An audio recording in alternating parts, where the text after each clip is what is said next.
رکھنا شروع کر دیتا ہے تو سمجھو کہ کتا بالغ ہو گیا۔ اب جب بھی وہ بھنگی آتا تھا مجلس میں، امام ابو حنیفہ رحمۃ اللہ علیہ جو ہم سب کے امام ہیں، وہ بھنگی کے احترام میں اور اس کے اکرام میں کھڑے ہو جایا کرتے تھے، بھنگی کو دیکھ کر کے کھڑے ہو جایا کرتے تھے کہ اس بھنگی سے مجھے ایک مسئلہ معلوم ہوا۔ تو ہمیں تو ان اکابر سے، علماء سے، مولانا یحییٰ صاحب سے کتنے مسائل معلوم ہوتے ہیں، جو مختلف مدارس کے محتمم ہیں، سرپرستی فرماتے ہیں، اور اس مدرسے کے نہ جانے کتنے علماء سے کتنا فیض و برکات حاصل ہوتی ہے۔ پھر آپ حضرات کو تو یہ بھی سعادت حاصل ہے کہ اس مدرسے کی بنیاد حضرت شیخ الاسلام رحمۃ اللہ علیہ نے رکھی ہے۔ نسبتوں سے بڑا فائدہ ہوگا آخرت میں۔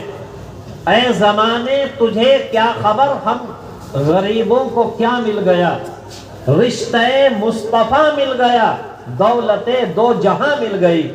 تو آل رسول سے رشتہ جڑ گیا ہم سب کا، مدرسے کی بدولت کے حضرت شیخ الاسلام کے دستے مبارک سے بنیاد رکھی گئی ہے مدرسے کی۔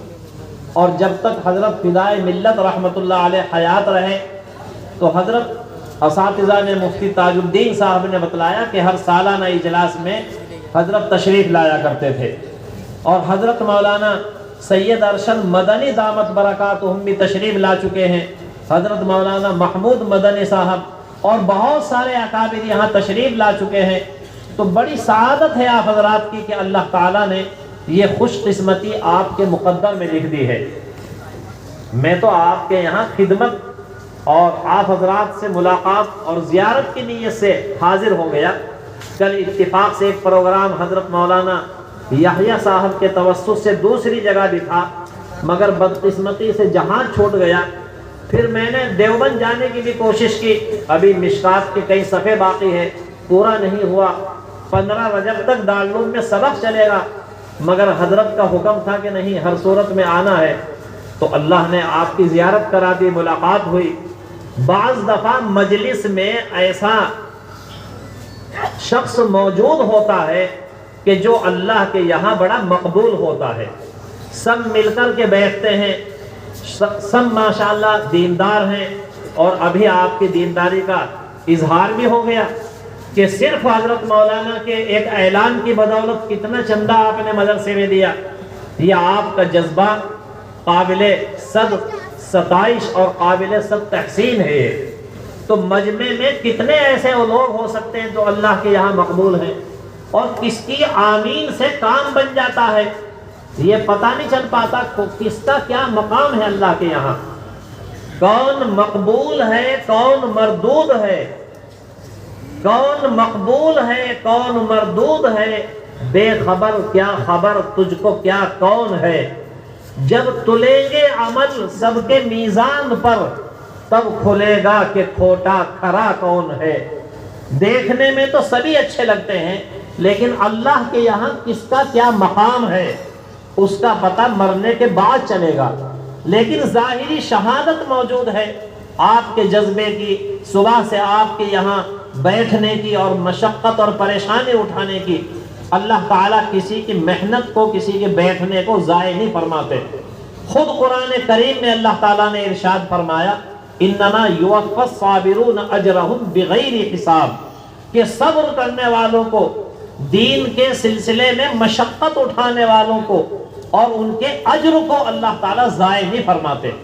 آپ کا یہاں بیٹھنا، دعا تک بیٹھ جانا، دعا میں شرکت کر لینا، یہ انشاءاللہ تعالیٰ رائے گا نہیں جائے گا، ضائع نہیں جائے گا۔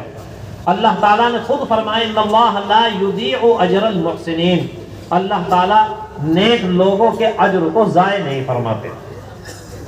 اللہ تعالیٰ ہمارا یہاں بیٹھنا قبول فرما لے، اور اس رات کو ہمارے لیے سعادت کی رات بنا دے، اور اس رات کو ہمارے لیے ذریعہ مغفرت اور ذریعہ نجات بنا دے۔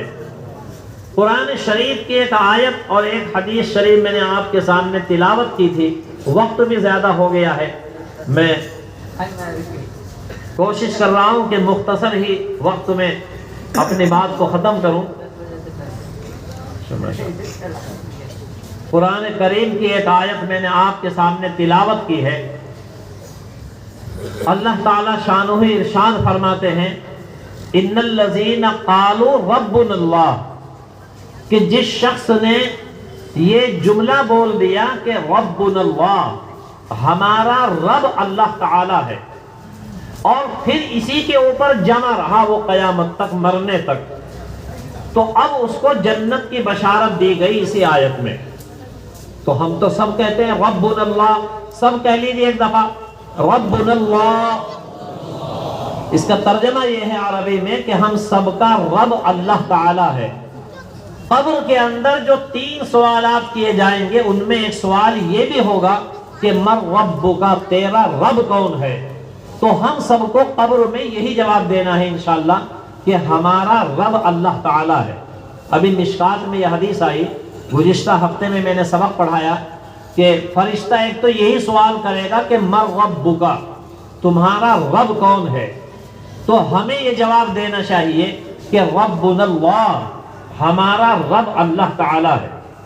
اور جس نے دنیا کے اندر فسق و فجور کی زندگی گزاری، غفلت کی زندگی گزاری، جہالت کی زندگی گزاری، کفر و شرک کی زندگی گزاری، حدیث میں آتا ہے کہ وہ صحیح جواب نہیں دے پائے گا۔ وہ تو کہے گا ہاں ہاں لا ادری، ہاں ہاں لا ادری، مجھے معلوم نہیں، ہائے افسوس ہائے افسوس۔ دوسرا سوال یہ ہوگا ما دینک، تیرا دین دھرم کیا تھا، تیرا مذہب کیا تھا، کون سے دین دھرم پر تیرا عمل تھا؟ تو اس کا جواب ہمیں دینا ہے کہ دینی الاسلام، میرا دھرم اسلام ہے، میں اسلام کا ماننے والا ہوں۔ تیسرا سوال یہ ہوگا من ھذا الرجل، ایک تصویر نظر آئے گی قبر کے اندر، پوچھا جائے گا یہ کون ہے؟ تو ہمیں یہ جواب دینا ہے کہ یہ ہمارے نبی اور اللہ کے رسول صلی اللہ علیہ وسلم ہے۔ حدیث میں آتا ہے کہ پھر فرشتہ معلوم کرے گا ما علمک، تو نے کیسے پہچانا کہ یہ ہمارا رسول ہے، ہمارا نبی ہے؟ ذریعہ علم کیا ہے آپ کا، آپ کو پتہ کیسے چلا اس کا؟ یہ بھی سوال کرے گا فرشتہ کہ ما علمک، پتہ کیسے چلا آپ کو کہ یہ ہمارا نبی ہے، ہمارا رسول ہے؟ تو اس کا جواب ہمیں یہ دینا ہے کہ ہمیں قرآن سے پتہ چلا، ہمیں احادیث مبارکہ سے پتہ چلا، ہمیں علماء کرام کے ذریعے سے پتہ چلا، ہمارے اپنے بزرگوں سے